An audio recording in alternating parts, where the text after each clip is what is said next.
Und jetzt ist dieser Bachtiar Ali einer der großen Nummern in diesem Jahr Ihres Programms. Es gab auch heute, das haben Sie vielleicht gesehen, ein ganzseitiges Interview in einer Zürcher Zeitung, Neue Zürcher Zeitung, hat also den Autor befragt. Das ist ein ganz interessantes Interview, das ist natürlich auch eine prominente Platzierung. Sie waren mit ihm auf Tournee, ich erinnere mich, etwa 30 Stationen hatten Sie erwähnt. Ja, er hat 30 bis 40 Lesungen jetzt, Ja. bis Ende des Jahres noch. Ja.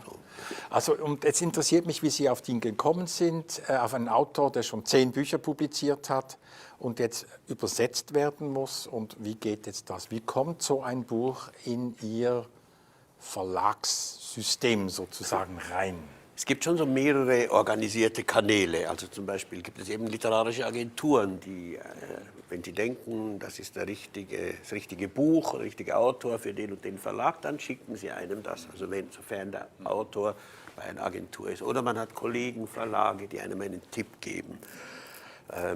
Oder eben Übersetzer oder Tippgeber oder große Verlage haben Scouts, die sitzen in Paris und in London und in New York und leben davon, dass sie 4, 5 Verlagen die Tipps geben. Darum geschehen auch manchmal so seltsame Sachen, dass ein Autor plötzlich in 5 Verlagen gleichzeitig erscheint. Und das Geheimnis ist dann, es gibt 2 Geheimnisse, die haben den gleichen Scout.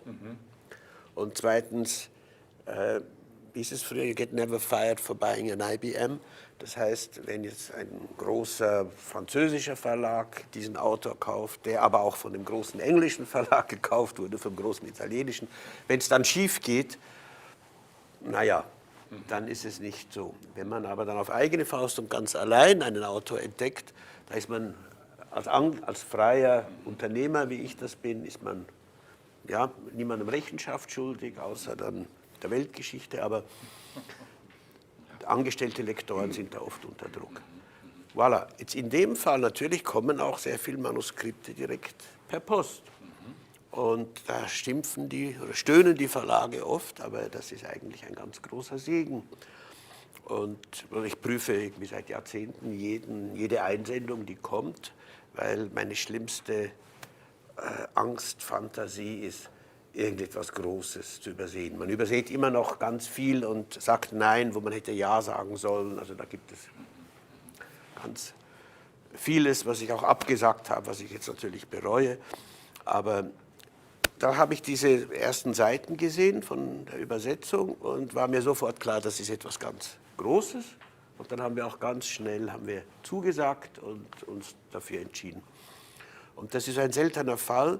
Also Bachtiar Ali ist Kurde, und zwar aus dem irakischen autonomen Kurdistan.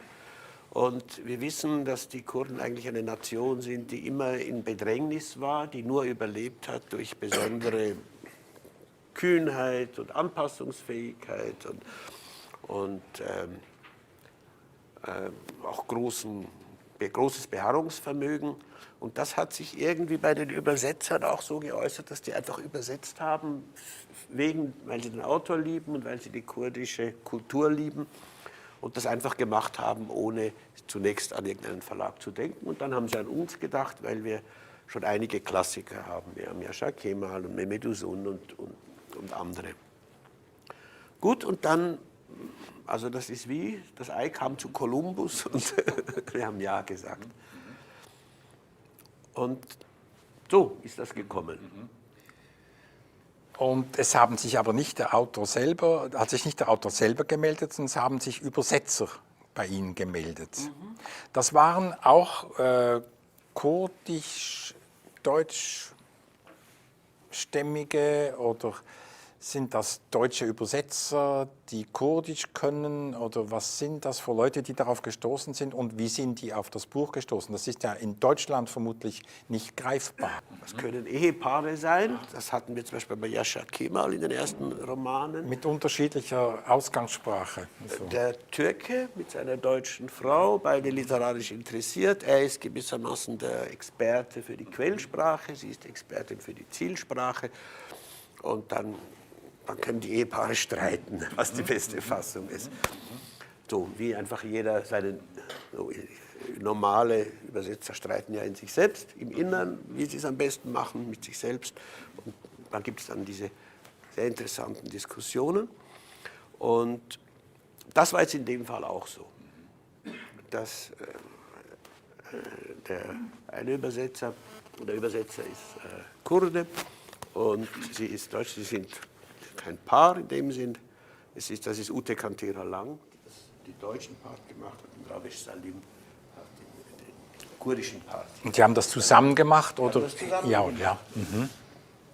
Beide können beide Sprachen und finden dann eben zusammen, so er gräbt tiefer vielleicht im Original und sie bringt es dann auch in die deutsche Fassung, und so ist dann dieser Text entstanden in einer ersten Form, die dann nochmal überarbeitet wurde. Bahtiar Ali lebt seit mehr als 20 Jahren in Deutschland. Hier unter uns hat er die meisten seiner Romane geschrieben.